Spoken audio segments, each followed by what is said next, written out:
So you got an offer accepted and you're excited about closing escrow, but there are a few things about the property that need to be addressed. How do you handle a repair request? That's the topic of this video. Now, the first thing to remember about a repair request is that nowadays a seller doesn't have to respond to it.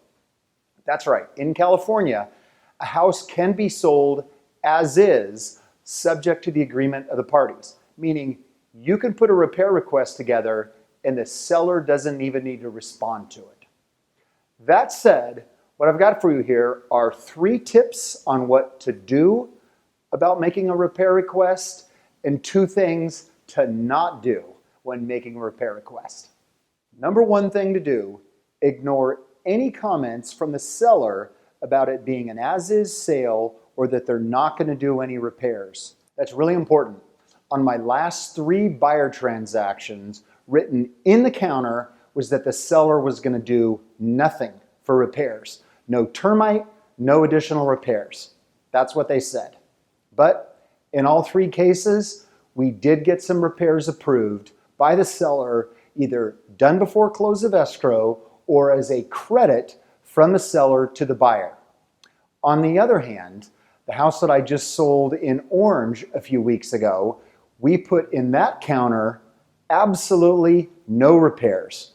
And the reason we put that in as a seller is because, first of all, a buyer might believe it and may not ask for anything. Secondly, it sets a proper negotiating tone.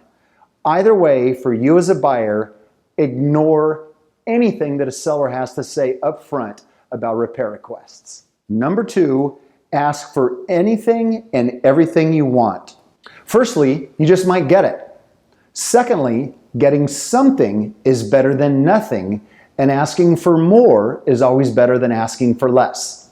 Now, the same house I'd mentioned in Orange recently that we put that in the counteroffer, the buyer ignored us wisely and came back with a $35,000 repair request. It was this long list of things on a $750,000 house. It was ridiculous. That said, ultimately, she got about $5,000 worth of repairs on things that she really cared about. Really smart buyer's agent and a really smart buyer.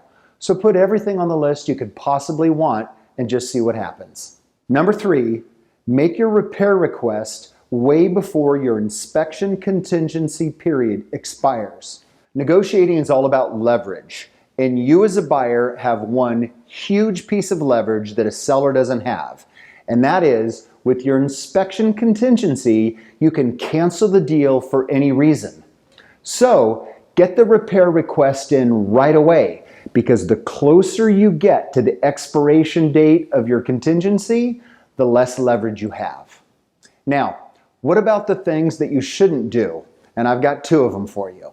Number 1, don't expect the sellers to make aesthetic changes.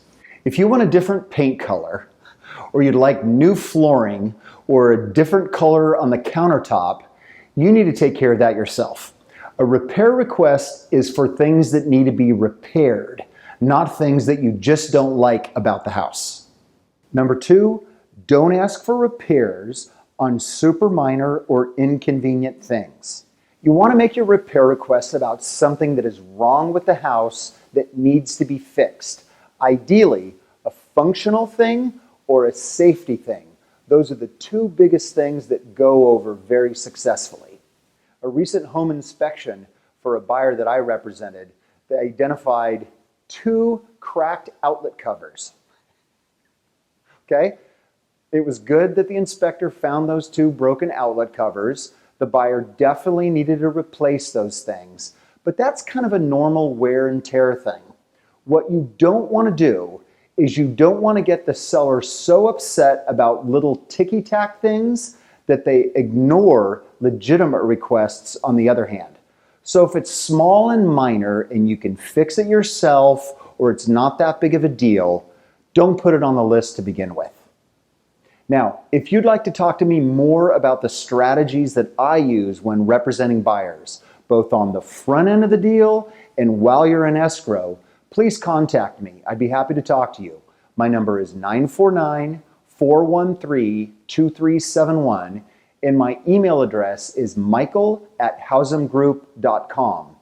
Also, if you're a seller and you'd like some advice on how to handle a repair request and what to do if your house has a lot of things that are likely going to result in a long list, you can contact me about those things too. Thanks so much and have a great day.